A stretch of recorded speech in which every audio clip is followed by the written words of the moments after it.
नमस्कार दोस्तों, आज हम जानेंगे कि प्रभु राम को सूर्यवंशी, रघुवंशी और आदि पुरुष नाम से क्यों जाना जाता है और साथ ही प्रभु श्री राम के जन्म की कहानी के बारे में भी विस्तार से चर्चा करेंगे। प्रभु श्री राम को आदि पुरुष भी कहा गया है क्योंकि पुरुषार्थ की पहचान बतलाने वाले राम प्रथम पुरुष हैं, जिन्होंने हमारे समक्ष मानव जीवन का सबसे उत्तम आदर्श रखा।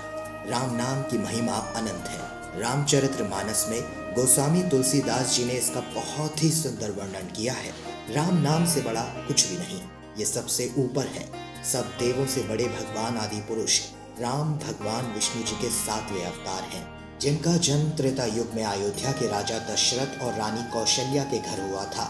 श्री राम इक्ष्वाकु वंश से संबंधित हैं और राजा इक्ष्वाकु जो भगवान सूर्य के पुत्र थे और सूर्य द्वारा ही सूर्य वंश स्थापित किया गया था। इसी वजह से रामचंद्र जी को सूर्यवंशी राजा भी कहा जाता है। श्री रामचंद्र जी हिंदू महाकाव्य रामायण के मुख्य पात्र हैं और हिंदू धर्म के एक प्रमुख देवता भी हैं। ब्रह्मा, विष्णु तथा महेश में से भगवान विष्णु ने संसार की भलाई के लिए कई अवतार लिए हैं, पर श्री राम जी के रूप में विष्णु जी का मानव अवतार हुआ वो सभी अवतारों में से सबसे ज्यादा पूजनीय माना जाता है। भगवान श्री राम के बारे में महर्षि वाल्मीकि द्वारा अनेक कथाएं लिखी हैं। उन सभी कथाओं का वर्णन एक साथ कर पाना मुश्किल है, इसीलिए अभी हम आपको राम जन्म कथा सुनाते हैं, जिसका आनंद आप ले सकते हैं।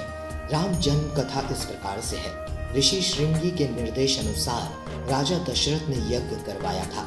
जब यज्ञ में पूर्ण आहुति दी जा रही थी, उस समय अग्निकुंड से अग्निदेव मनुष्य रूप में प्रकट हुए थे तथा अग्निदेव ने राजा दशरथ को खीर से भरा कटोरा प्रदान किया। तत्पश्चात ऋषि श्रृंगी ने बताया, हे राजन, अग्निदेव द्वारा प्रदान किए गए खीर को अपनी सभी रानियों को प्रसाद रूप में दीजिएगा। और राजा दशरथ ने वैसा ही किया। वो खीर अपनी तीनों रानियों कौशल्या, केकई एवं सुमित्रा में बांट देते हैं।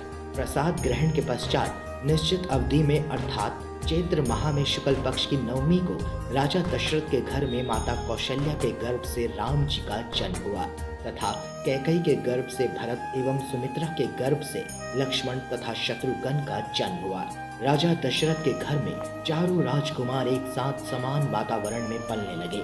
राम जन्म की खुशी में उसी समय से राम भक्त राम नवमी पर्व मनाते हैं। राम रघुकुल में जन्मे थे, इसलिए उन्हें रघुवंशी भी कहा जाता है और रघुवंश की परंपरा विश्व विख्यात है, जो कुछ इस तरह से है। रघुकुल रीत सदा चली आई, प्राण जाए पर वचन न जाए। ब्राह्मणों के अनुसार राम न्याय प्रिय थे।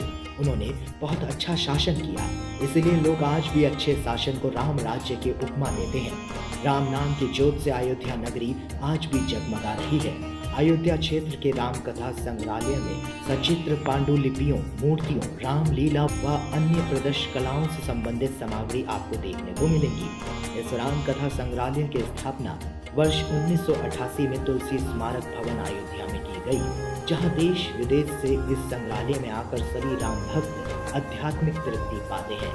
जय सिया राम।